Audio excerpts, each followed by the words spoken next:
Hi,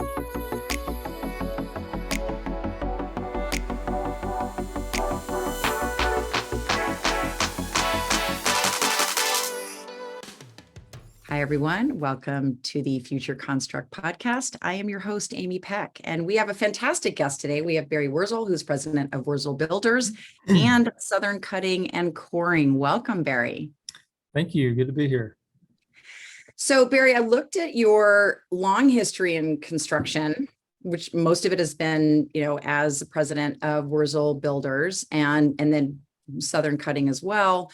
But how did you get into this business? Can you kind of walk us through your introduction into the world of construction? I started building when I was young. I was probably about 10 years old. I started by building things in my garage. I would build a sailboat once, and go-kart, which a lot of guys did my age probably at that time. About 12 years old, I built a three-story fort on the side of my mom's house. So Wow. That was quite a project. Exciting. I guess I just had building in my DNA. Anyhow, so I decided that I thought I was going to be an architect because I thought that being an architect was the way to build, and so I started lining up good architecture school in that, and learned pretty quickly that was not the path.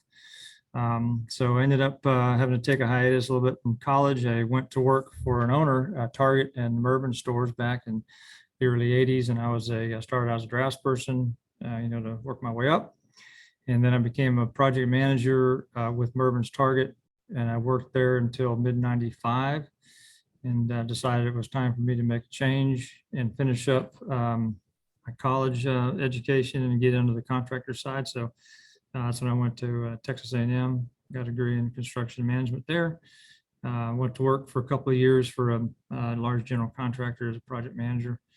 And then in 98, decided to start Wurzel, and started with public work, which is probably pretty common in my world. And then quickly worked my way out of that doing retail work, which is a lot of the folks I used to work with they started calling me, realizing that I was on the contractor side. And so I started doing work for Target and Walmart, Walmart too, but in Mervyn's back in C98. And then completely worked my way out of public work and continued on with retail, work in the retail space. And then from there, just continued to expand and to lead me to where we're at today. Wow. That's a great story. But so it really didn't take you long to recognize, all right, I'm going to do this on my own. Like I'm ready to build this company. That's brave. It is. But I thought and my wife told me, my wife's been a great supporter for me. I've always been, I guess, somewhat of a risk taker, but I said to myself, I was looking for a job when I found the one I had. So if this didn't work out, I'll go find another job. So fortunately, I haven't worked my way out of a job yet. There you go. So, in that time in your long career, what are some of the, whether it's technologies or just processes, what are some of the ways in which the industry has changed and hopefully sort of optimized the building process? Automation has become real common. Obviously, when even fax machines, I'm that old now. I remember when fax machines became popular back in the day, and you had that magnetic paper, whatever it's called, turn black. The thermal paper. Yes, that would turn black in 2 weeks. Yeah. So, of course, that's early on. Computers were just coming around back then. So I guess it's automation, computerized scheduling, CPM type scheduling, very simple to update and manipulate schedules now. When I started, we did it by hand with a pencil and a piece of paper. It was very laborious. So I guess really the underlying theme there is computers, really automation and simplicity and additional power with computers. Yeah. And then, coming to more recent times, now that we've got, mobile devices, we've got our iPad, you've got, our producer, BIM designs and the advent of BIM. There's a lot of technology out there, to optimize, but there's this sort of, if it ain't broke, don't fix it component to this that, been doing the building the same way for decades, and it works. So how do you find that balance and that shift, in sort of more modern building, sort of constructs, I guess? Well, I think there's something that, especially probably the younger generation, not to talk generational, is that the basics of our business has not changed. One of the old adages is measure twice, cut once.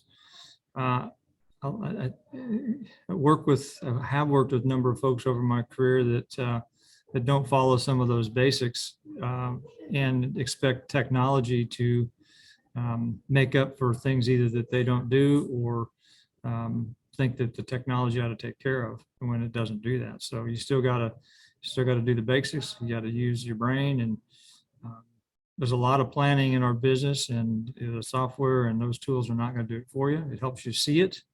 Like BIM, for example, you mentioned BIM, it helps you see things in 3 dimensions, and it just helps you visualize and maneuver your way around a potential project and helps you plan that effort. But so to summarize, it's the basics: measure twice, cut once, plan the work, work the plan, and use the appropriate technology to help you with the repetitive type of functions. Excel is a fabulous tool. That's back a long time ago, we used to do bids manually, writing it down. Excel's trying to do the math.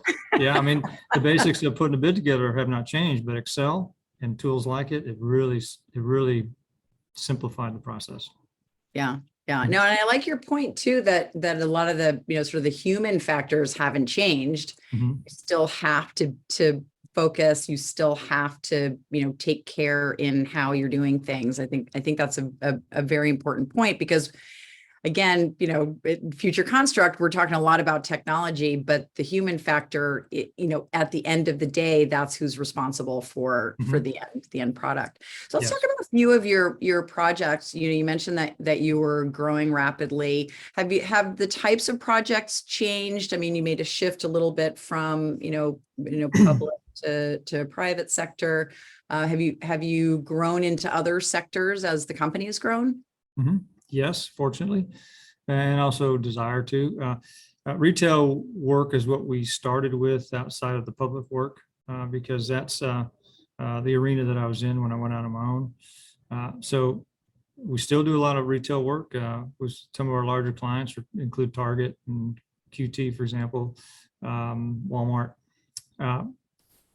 When I hired my first PM, a long time ago, was able to start doing some more marketing, so to speak, and get into other arenas. So over the last 24 years, we perform healthcare work, hospitality, multifamily.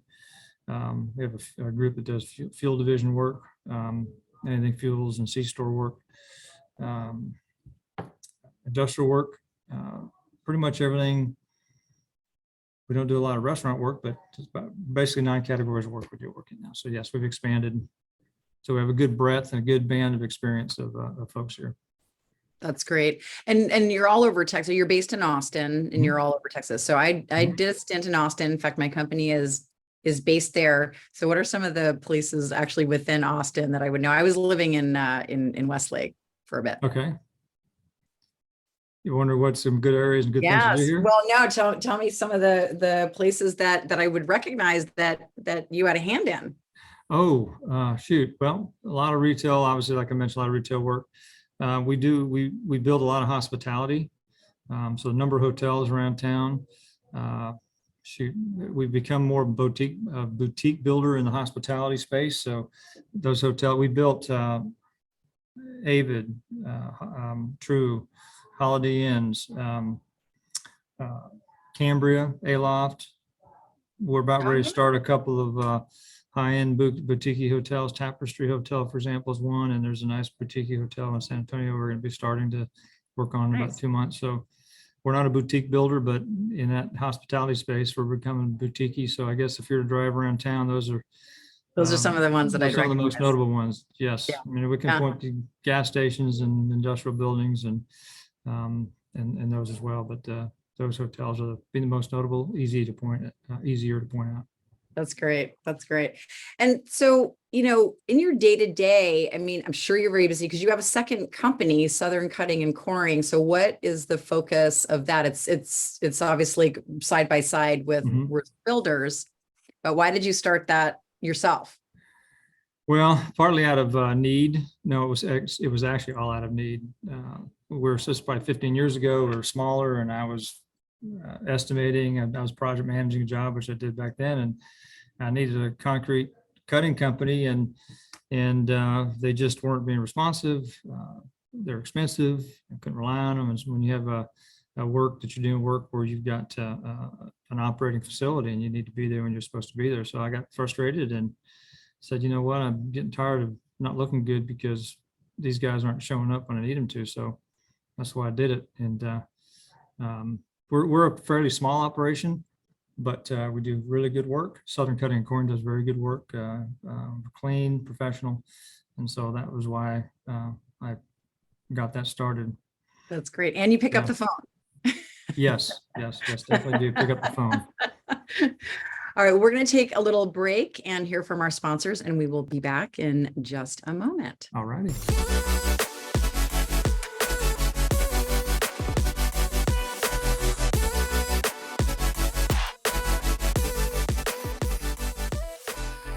And we are back with Barry Wurzel of Wurzel Builders. So Barry, we started a little bit of your, kind of personal journey into construction, and with two companies, not just one. I imagine you were very, very busy, but when you do get some time off, what do you like to do? Well, the list is not real long, but there's a number of things. My wife and I, when the kids were little, we camped 4 or 5 times a year. So we always went camping, a lot of road trips. We like I said, we like to travel and see what we can see. So our kids, and my wife was a flight attendant, so I think our kids were probably some of the most well-traveled youngsters around, because we used my wife's benefits well, and we traveled a lot of places. More recently, though, with with what's been going on, we like to motorcycle. We have a motorcycle, and she rides with me, and we've got family. We'll go on some long trips, different places around the country, live off the motorcycle for a week or two, get to see the sights. It's a different way to do it. I like to play music part-time with my brother-in-law, so I'll do that great. about every once a month or so. We both like to sail, so we sail, and I live on the country, so I like getting out sometimes, like last night, just unwind and listen to the piece and go check out the animals and kind of unwind that way. So That's great. some things I like to do. That's great. So see, there is a good work-life balance. Working on it. So before we go to our last question, are there any other technologies that we haven't really talked about that keeping an eye on, whether you're starting to sort of bring it into the fold? We talk a lot about, prefab. We talk a lot about different types of robotics. We talk about, augmented reality. Mhm. Are there technologies that you're excited about? You're still maybe in a wait and see, because I think a lot of it still needs to be proven. But what are some of the things that you've seen that you're thinking, all right, when that's, ready for prime time, that's going to be something that we start to adopt? I think artificial intelligence. I haven't found really anything yet in the construction space. I've read some articles on it. I don't know why. It's not a new technology. I don't think it's new to me, but I think that AI now is probably what computers were in general 30 years ago. But articles I read is our artificial intelligence is gaining speed really, really rapidly. And so I've been thinking about ways in which that would help us do our work. We have our company conference coming up. That's one of the things that I'm going to talk about and get some ideas from folks. And so I think artificial intelligence, that's what I've been thinking about recently. Yeah. I think you're right. And so that does bring us to our last question, which is, if you could, project yourself 20, 25 years into the future, you could bring with you any gadget, any service that would just make your life better, make you personally happy. What would it be, and what would it do? Probably one of two. It'd be great if I could do both.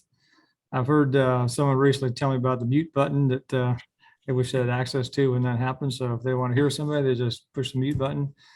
Probably a transporter for me. In addition to that, kind of like you see on Star Trek, you know, the 70s, 60s, whenever I watch that show. Yeah. So Yeah, no, I I could like, see. I like that. I like that. Just being able, you talked about your wife being a flight attendant. Mhm. I travel about 200,000 miles a year. So I know most of the flight attendants and the gate agents at the Mhm. airline that I travel with.